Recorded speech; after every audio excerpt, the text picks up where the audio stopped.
nde makambo su topesa na nzambe su tomoni clair te il faut tokende lobi nokoke tokende hôpital bahôpital mosusu kwa oyo bandeko na biso ata nde navanda na mobali so alobi na ngai likambo esepetinga te nabengi yango nabengi noko na bi masasi tala boyeboye nasali nake epai lobe na bita omwa jamais nakolinga azalama nde todeside likambo moko mpo biso nyonso totelema tolata babiondo bandeko na biso ya mbalibali mpo biso tomoni mpasi na mosala tobénéficie te eloko te toboti mpe bana na biso ka mpe na mpasi na misala tokolinga mbo mpo bana ata mosusu bamonaki biso tooki mpe mamari te ta mosusu tootia bamabondele ya bani mpo kotina mabondele ya nzambe asa soki tobiki tokenda ata na hôpital boye tokokende tokolemba te. Donc, voilà les malades. Tu as relevé les paralytiques, tu as ressuscité les morts, Seigneur. Amen. Que ta puissance se manifeste, éternel Dieu, en ce lieu, et sur sa santé, sur son corps, sur sa vie, afin que, Seigneur, nous puissions encore te louer, te bénir, te glorifier.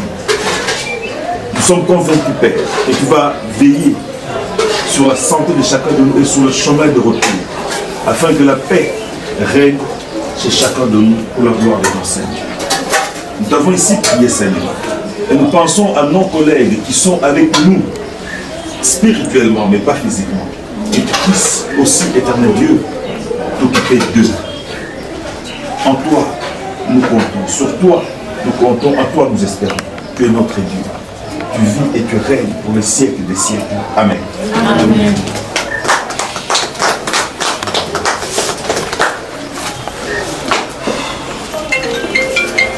Tokutani lelo awa. La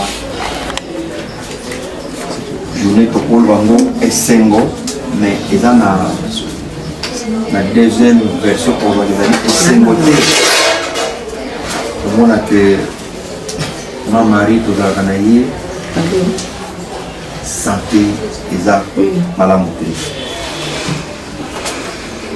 ma mari azali moko ya kati na biso eza lokola bakati liboko. Moi je ne pense pas que nous avons beta kara mafu ata bakati liboko eza lokola liboko eza kobela soki liboko eza kobela nzoto mobimba eza malade. C'est pourquoi lelo tokanaki tokutana totala mamari santo eza kotungisa ye. Qu'est-ce qu'on peut faire encore? Na makasi na biso moko soki tolobi ke kende bosala boye tokokango te me tokobandana na nzambe asimba ye po nzambe aza maître de temps de circonstance euti na prière bokende kosali nzambe nde akopesa bokende boye bobakisa oyo bosala boye tokotikali maboko ya nzambe parce que sans Dieu eloko biso tokosala mpenza ekozala te. C'est pourquoi tous les talents na passe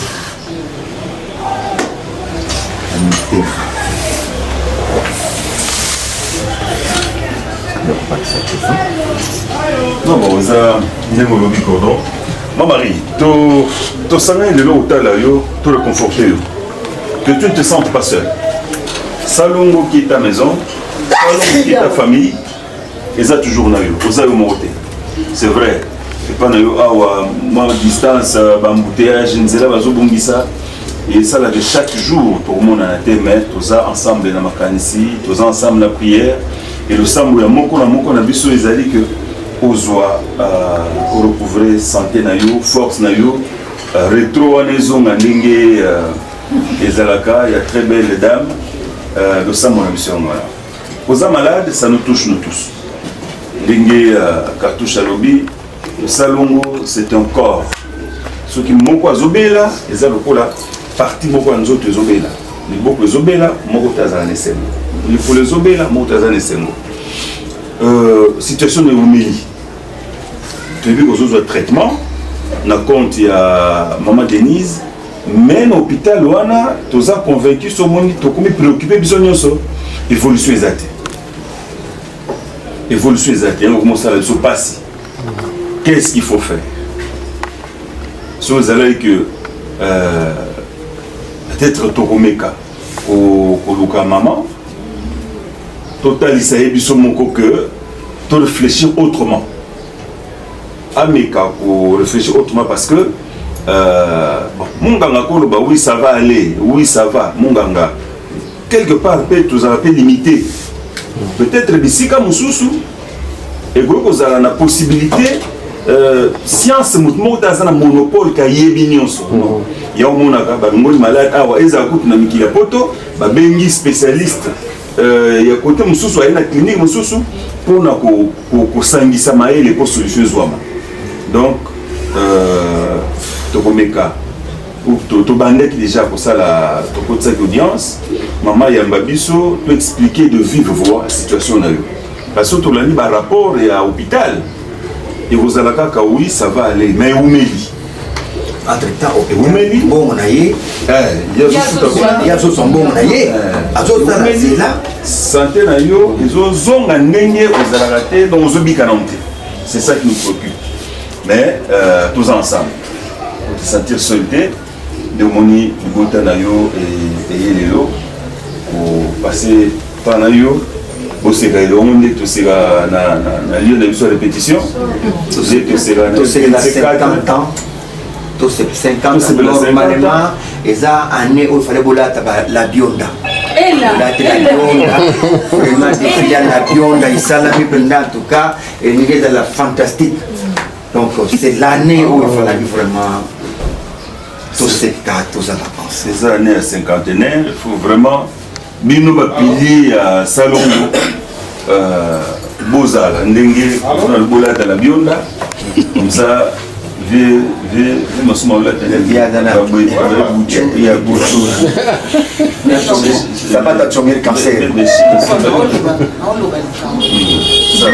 voilà, moi ce que je peux dire, pour mon comme a dit maître, tout ce qu'on pouvait faire, dans la difficulté, si nous nous retrouvons ici, c'est parce que c'est un problème sérieux.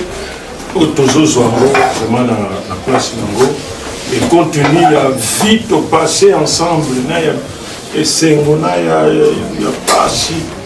il y en a entre nous parfois tobanda ensemble parfois qui célibataires sans enfants ou peut-être mariés mais sans enfants toujours comme bakoko ensemble donc nous formons plus qu'une famille donc ce que nous avons biso à la situation dengue ça ne peut pas pour ça équilibre tous à Nango. Maintenant nous préparons les 50 ans du groupe Salongo. Tout le monde sait ce que le groupe Salongo a offert comme loisir sain, éducatif à la population pendant des années. Et 50 ans, il faut quand même les marquer. Et vous avez la peine qui toque au Nango, ceux qui bisonnent sont aux alliés, autres coquilles. Donc, 50 ans, tous alliés ensemble et en bonne santé. Parce qu'on n'aimerait pas que tous autres, ça, la cinquantenaire, pour que soutenir les gens, sincère, que voilà, nous on a bénéficié, comme on a le loisir, nous n'avons rien payé. Maintenant que nous fêté 50 ans, voyons ce que nous pouvons faire. Mais quand ils font quelque chose, il faut que nous tous nous soyons en bonne santé. Alors, qui c'est ce soir? Et on fait tout, comme on a dit, Maman Denise, évolution des Osalema, Tendenge Tozo, Kanisa, ou voilà, comme Tozo Kansango. C'est pourquoi il est plus, j'allais dire, plus clair pour dire que on peut voir une possibilité, il y a qu'à changer structure, de préférable en dehors du pays. Pour que là peut-être qu'il y aura des spécialistes. Ici la volonté, là la technicité, tout ça. Mais ce côté là, Occident a différence ces alliés. Alors qu'on aille vers la technologie la plus avec Maman Denise, il suffit que Bandeko, tout ça, bon, il y a dignité, tout ça. Ils ont dit, maman, tout ce qui n'est pas bon, tout ça, vraiment, ça. Motema na biso bato baza pembeni bakoki ko flasher Maman Denise boyebisa ye problème na biso Au même moment, tu as un dossier parce que c'est très important. Mais na Sénango, tu as un dossier à 50 ans. Donc, mais numéro 1, c'est donc, bon, mais qu'à part tous les moyens, bon, il y a maman Denise, Atala, et nous savons que pour la il suffit que l'information est comme elle est. Ma mari, en tout cas, a Kende Mbogamsous pour qu'elle soit soin qu'il faut pour qu'elle habite. Voilà ce que je pouvais dire. Bon, moi je peux aussi parler. Donc c'est merci Mingi.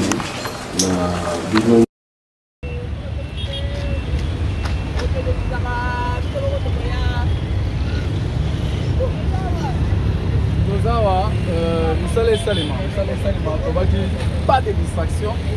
Distraction surtout, il y a tout ça à la tête. Tout ça, la promotion, tout ça, dans le mois de mars déjà, le 13 mars. Jerry Cobetos sort bien le 13 mars. Jerry Cobetos, tout ça va déjà. Alors, c'est ça déjà. Oh, là, ça dit plein d'émissions.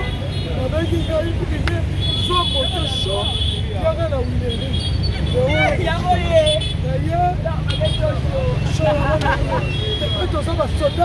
Ça va quoi? Ça va, Moussala. Boulot. Hey, depuis année bande oningisi nzoto te tala occasion yango yo olata obima osepela na temple ya artiste ya grande renommée oyo yebana ezali showbiz yaka kovivre pe kofete 7 ans ya Belleville TV oyo ezali cadeau signé Bellard Production andimi à offrir bino spectacle riche en couleurs le 29 mars oyo avec ba one man show oyo bakomema bino na niveau bolingaka bon retrouver ambiance bon retrouver bon humeur oyo nanu bozwa quitté depuis début année avec ba one man show lokola décor ilonga Gladys Aïda, Maman Kalunga, Maman Moseka, Marie-Jeanne Bololé, Gesho Engange, sans oublier Yemoko Belleville Kandi, Akozalawana, Pona Kosepelisa bino. Yo muto tuninga droit d'entrée, et Zali na $10 ya pamba, $30 pona ba place VIP, gagner temps, yo muto lingo habillé, benga na ba numéro oyo, Okozala Mobimba. Yo muto yebenanu, Carrefour pe temple ya bastar ya RDCT o ezali showbiz ezali na croisement ya ba avenue Colonel Munjiba na boulevard du 30 juin yaka awa o sepela o vivre ambiance oyo na notikali ko vivre te le 29 mars oyo na showbiz nga na zanga te keyo oui na éviter vidéo oyo ernime ko koma e komela bino ezali mama Joséphine mama Soso na yelibino solution oyo ezali solution ya ba problème na biso yango ezanini ba problème na biso yango eza ba problème ya santé eza ba maladie oyo eza kati na biso ma maladie telle que diabète tension AVC prostate ba hernie ba maladie wana nyonso tout oyo ezo déranger biso ba ménopause mutu pasi maladie nini épilepsie maladie nyonso tout oyo ezo déranger ndeko na yo oyo aza pembe na yo ezo déranger mwana na yo oyo ya cancer oyo ezo déranger biso solution yango yo na yeli yo solution ya ba produit na biso ya naturel ba produit oyo ezali ba complément alimentaire ba produit oyo ezali 100% naturel ba produit na biso ya Occident ndeko na nga na yeli yo ba produit oyo eza juste biloko kolia oyo tozo ko compléter na nzoto na biso. Pourquoi? Parce que monde entier monde déjà pollué à partir ya biloko oyo tozolia biloko tozolia yango ezo détruire ba santé na biso. Pourquoi? Parce que biloko tozolia bazo travailler yango na ba produits chimiques biloko tozolia bazo tia yango ba poison biloko tozolia bazo tia yango même ba hormone yango na compagnie ya aloe vera products bakaniseli peuple na bango partout dans le monde entier na plus de 160 pays balobi non tika tokanisi la peuple na biso pona bien-être na bango et pona santé na bango ezala malamu yango wana ba produit na biso yango yo eza wana pona kosunga biso na ba santé atika na ebisa yo bien fait ya produit na biso aloe vera gel produit oyo okokozanga yango na ndako na yo te yo oza na problème ya insomnie olalaka te produit oyo eza somnifère ezopesa yo pongi yo oyo oza na nzoto makasi te produit oyo eza tonique eza wana po epesa yo nzoto makasi yo oyo oza na batoxine na nzoto na yo produit oyo eza détoxifiant eza kodétoxifie nzoto na yo eza kopurifie makila na yo eza kosukula baveni na yo produit oyo eza na ba bienfait ebele produit oyo kosoigner yo mpona estomac produit oyo kosoigner yo mpona constipation produit oyo eza produit moko eza kosunga système immunitaire na biso yango wana ndeko yo kokozanga ba produit oyo te mpona santé na yo santé eza na prix te santé eza na prix te yango wana somba produit oyo soki omilingaka pe olingi libota na yo olingi mobali na yo olingi bana na yo te okozanga produit oyo te yango na yo kopresente yo produit ya aloe vera gel yango soko olingi kozwa yango lolenge nini contactez Maman Joséphine la plus 44 79 853 90 849 na balier lisusu plus 44 79 853 90 849 tika nzambe apambola yo kozanga produit oyo te aloe vera gel. Oh nalela la mignonne botika nalela bébé oh nalela kina sala mignonne bongoli yango zero lobezala kina 10 sengando yo bongoli yango na 1 yango zopesa posa kozongisanga bebe na mbuma basala ba chaussée kaka mpona ba voiture te